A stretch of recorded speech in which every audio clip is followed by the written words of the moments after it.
I'm Rachel Hernandez, real estate investor turned mobile home investor and best-selling author. I make a living investing in mobile homes for cash flow for long-term passive income. After many mistakes and lessons learned, I've been able to create the kind of life where I can do the types of things I want to do, not have to do. I created the Adventures in Mobile Homes podcast to share with you what I've learned so you can spend more time with family, friends, and do things you love. Mobile home investing can help you get there. If you want to hear real stories with practical and actionable advice you can use from someone who's been in the trenches and who's still investing today to create the type of life you love, then you're in the right place. Let's get started. Well, hello there, and welcome to the Adventures in Mobile Homes podcast. I'm your host, Rachel Hernandez, aka Mobile Home Girl of AdventuresinMobileHomes.com. Thank you so much for joining me here on the 26th episode of the podcast. Now, just in case you missed it, be sure to tune in to the last episode where I talk about the importance of having an exit strategy when it comes to your mobile home investing business. You can find it along with the show notes at www.adventuresinmobilehomes.com/25. And that is the number 25. Okay, so let's get started. So last week, I talked about why it's important to have an exit strategy and know what direction you want to go for the mobile homes that you buy and take into your inventory. Because again, you just can't wing it and think you'll do whatever everyone else is doing. Or even more, you'll figure it out along the way. You need to have an exit strategy on what exactly you're going to do for each mobile home that you buy before you purchase, for every single home. Otherwise, you won't know which way you're going or what direction to take, which can eventually lead to disaster, and that's not a good thing. Though you also want to have a backup plan, just in case things don't work out with your exit strategy, because it happens. You think things are going to take a certain direction, go your way, but in reality, they don't. And you end up disappointed. Then you end up getting stressed out and you don't know what to do. Believe me, I've been there. That's why I'm here talking about it. So you can't think about what should I do next during these times. You have to be prepared to adapt and change to what happens with the mobile homes that you have for sale and or for rent. So having a backup plan will save you a lot of time and heartache, just in case things take a turn for the worse.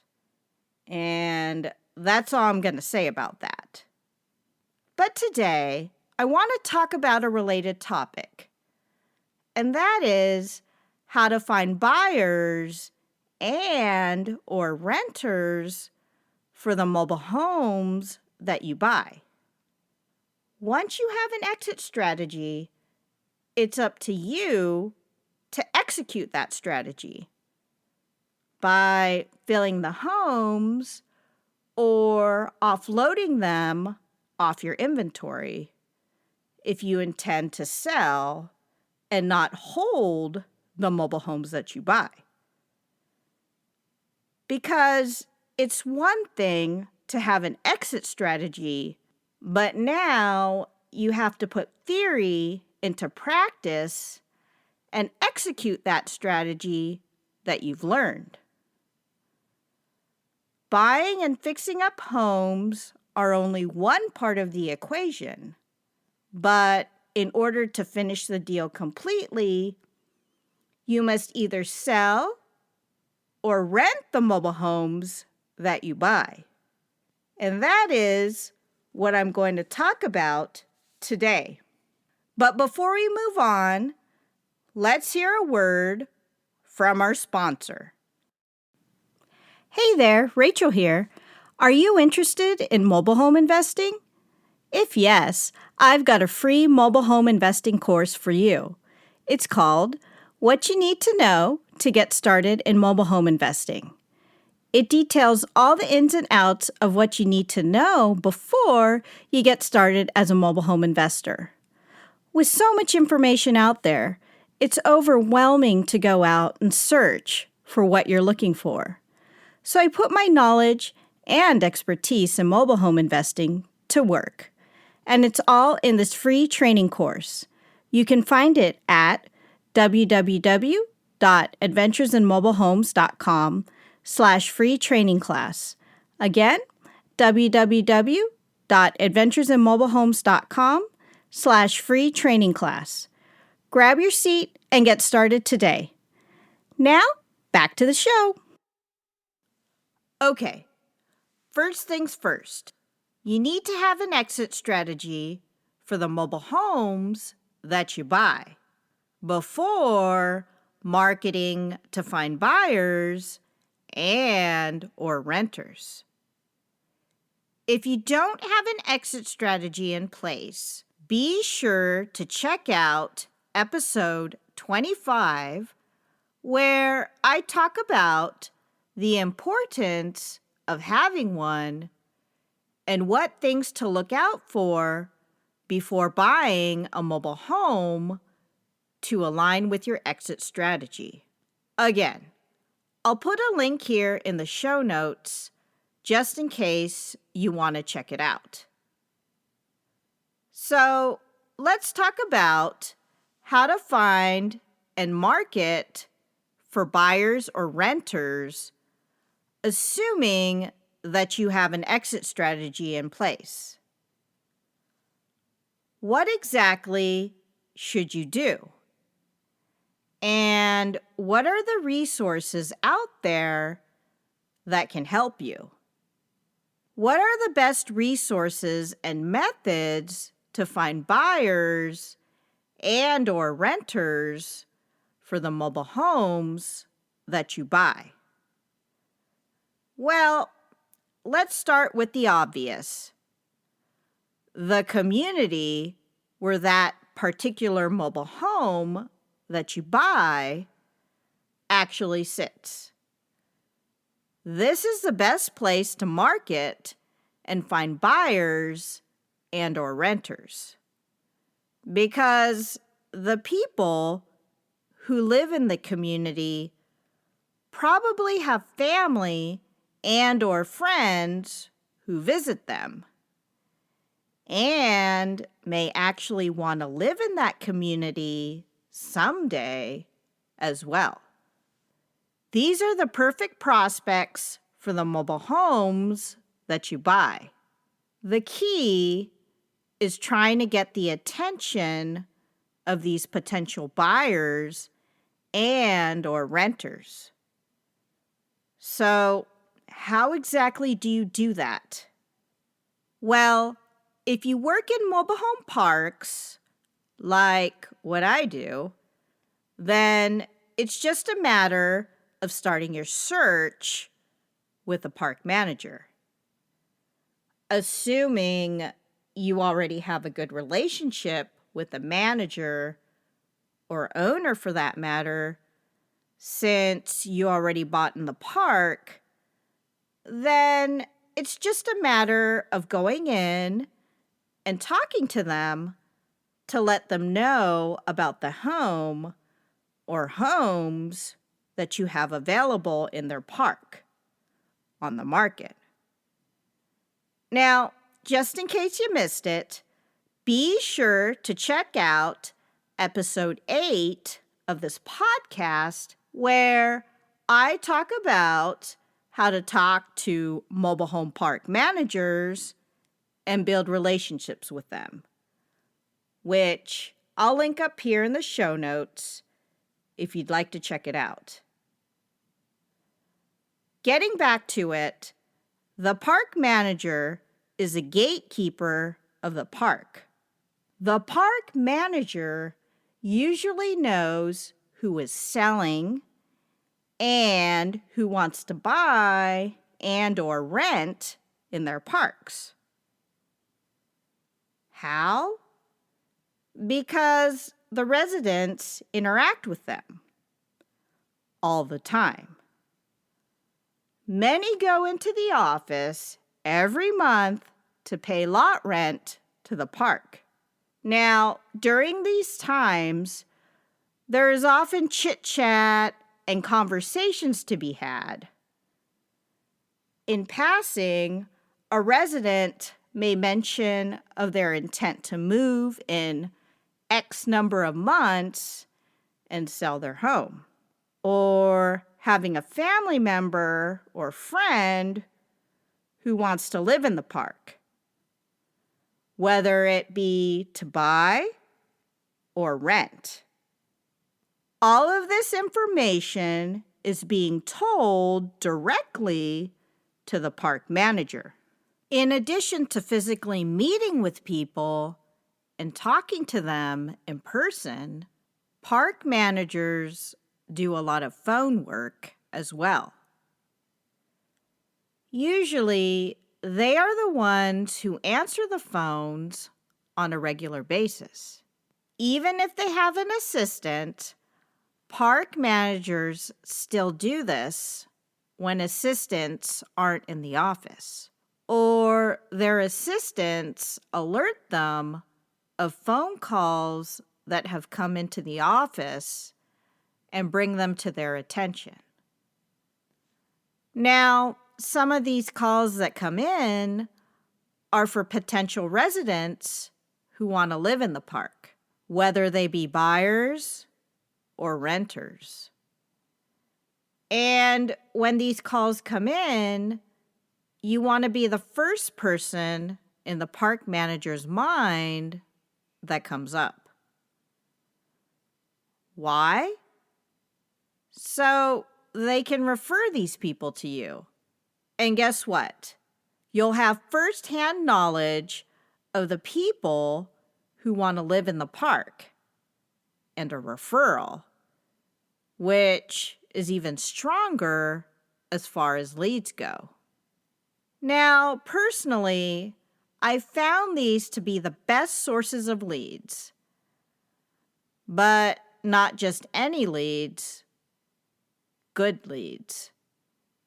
And let me tell you, I've done it all when it comes to marketing and finding buyers and renters.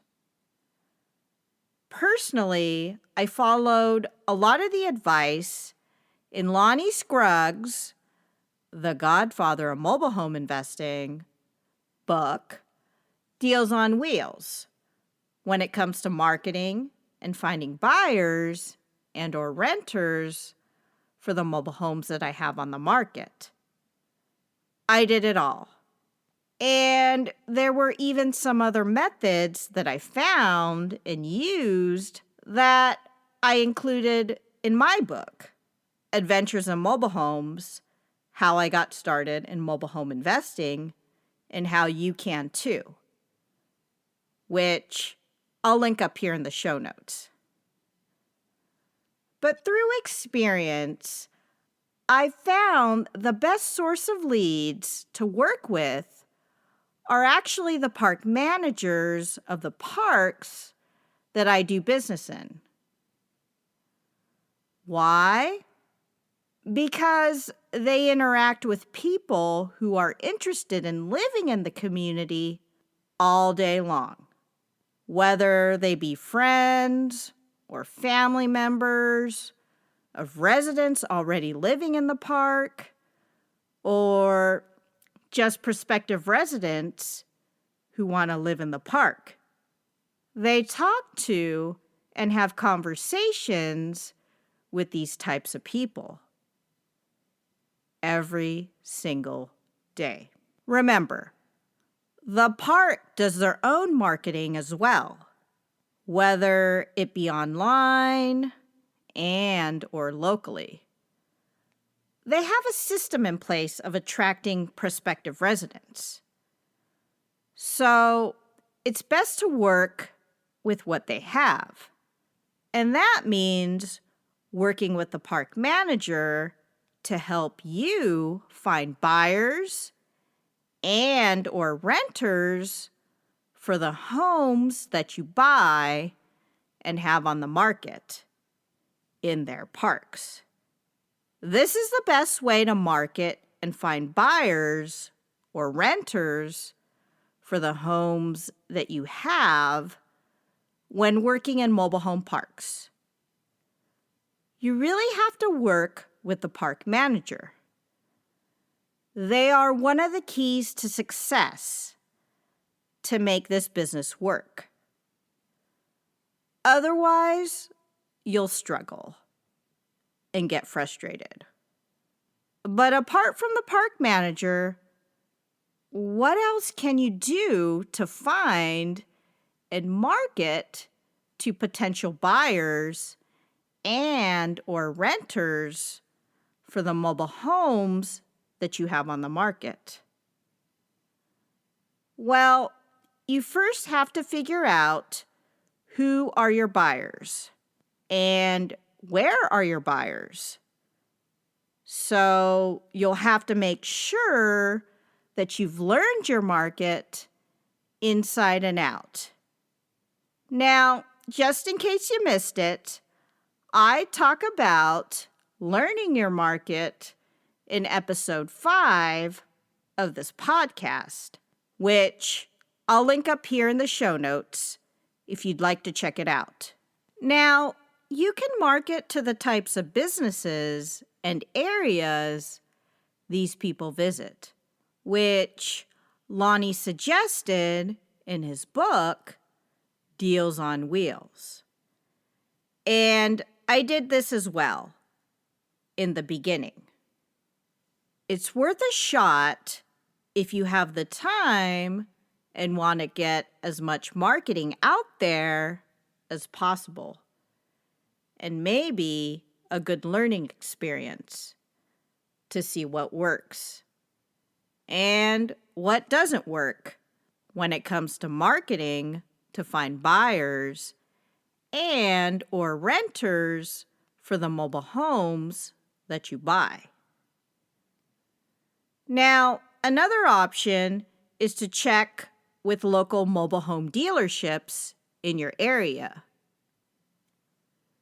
Usually, they have a list of buyers who may not qualify for the new homes that they offer for sale. Or they talk to buyers or potential renters who are looking more for a used mobile home to either buy or rent, which is where we come in as real estate investors. Just like working with park managers, you'll have to form a relationship with mobile home dealerships. This is what I've done in the past, and they make good contacts when it comes to learning the market and getting perspective on it, since they work in the business every single day. Now, I won't get into it here, but I may do an episode down the road on how to work with mobile home dealerships and form relationships with them for the long term. So stay tuned. Getting back to it, if you form relationships with mobile home dealerships in your area and you talk to them from time to time, then they may have some leads for you when it comes to potential buyers and or renters. Many times, these people just don't know who to call, and they'd rather go with a trusted source like a company who sells manufactured homes, and usually these are new homes they either sell for customers who want to buy these homes on land and or in parks. Just like the park manager, if you can form a good relationship with a few mobile home dealerships, then you may be the first person that comes to mind when it comes to potential buyers and or renters who call them. Again, you have to learn how to build a good relationship with them and maintain it. You'll also have to figure out an incentive for them to send referrals your way, either through a reward system or by sending business their way. And that's all I'm going to say about that. As you can see, networking plays a large role in the mobile home investing business. Lonnie used to always say that this business is a people business. And it really is. Even in this day and age, even with technology and the internet. Speaking of the internet, I'll talk about this briefly. Do online listing services like Craigslist or Nextdoor actually work? Are they effective in finding potential buyers and or renters for the mobile homes that you have on the market? Well, I'll be honest with you. I've gone down this route in the past, and it's been more of a headache than anything else. Sure, I get a lot of calls and emails that come in, people asking about the homes I have on the market. Some even drive by and may even take applications when I do hold open houses, which is another subject for another podcast episode down the road. Though, that's where the buck stops.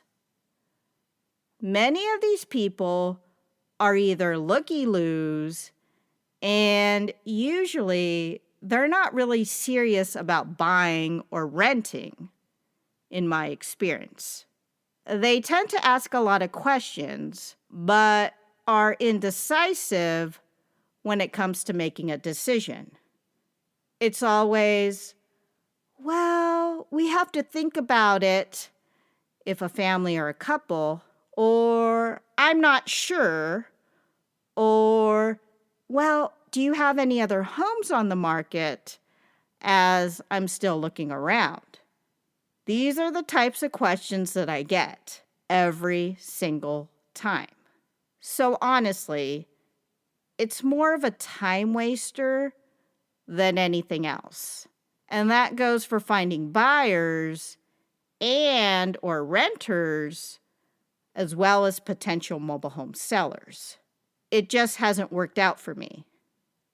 Lots of phone calls and leads don't mean a thing if they're meaningless and they're not serious buyers and or renters. Sure, it looks like you're doing work and getting experience, I guess, when talking to these prospects. But honestly, your time can be spent elsewhere, and you'll be more productive working with potential buyers and or renters who actually want to live and know the communities that you have your homes in that are on the market. So there you have it, my take on how to find buyers and or renters for the mobile homes that you buy and have on the market. Again, the best place to start marketing is right in the communities where your mobile homes sit, whether they be in parks or out on land. Be sure you have good relationships with park managers and mobile home dealerships in your area. Learn how to network effectively and constantly stay in touch with these people. By talking to these people on a regular basis, you'll position yourself to be first in their minds when they talk to potential buyers and or renters looking to buy and or rent a used mobile home in the area. Don't overlook this step. Networking can be very powerful, and it can propel you ahead of the rest of the competition, who are left with constantly weeding through tons of leads that may or may not be serious about buying or renting mobile homes. If you can learn to work with people who are constantly in contact with people who actually want to buy and or rent in the communities that you do business in, then you'll be ahead of the game and the competition. And you'll be successful in this business. And if you need help with anything, just let me know. I do offer mentoring to those who need it. I'll put a link here with more info in the show notes if you're interested. So, what did you think? Did this episode help you as a mobile home investor? I hope so. If you've enjoyed the show and find value with it, please consider supporting the show. I've enjoyed this podcasting journey so far, and it's something that I've always wanted to do. I'll include a link in the show notes on how you can support me if you'd like to check it out. For more information on this episode, check out the show notes where I link up some of the resources mentioned here. You can find it at www.adventuresinmobilehomes.com/26. And that is the number 26. Again, www.adventuresinmobilehomes.com/26. And if you enjoyed this episode, please be sure to share it with family and friends. And be sure to subscribe. If you have some time, I'd love to hear your feedback through a short Apple Podcast review. Until next time, this is Rachel Hernandez, aka Mobile Home Girl of the Adventures in Mobile Homes podcast, signing off. Thanks for tuning in.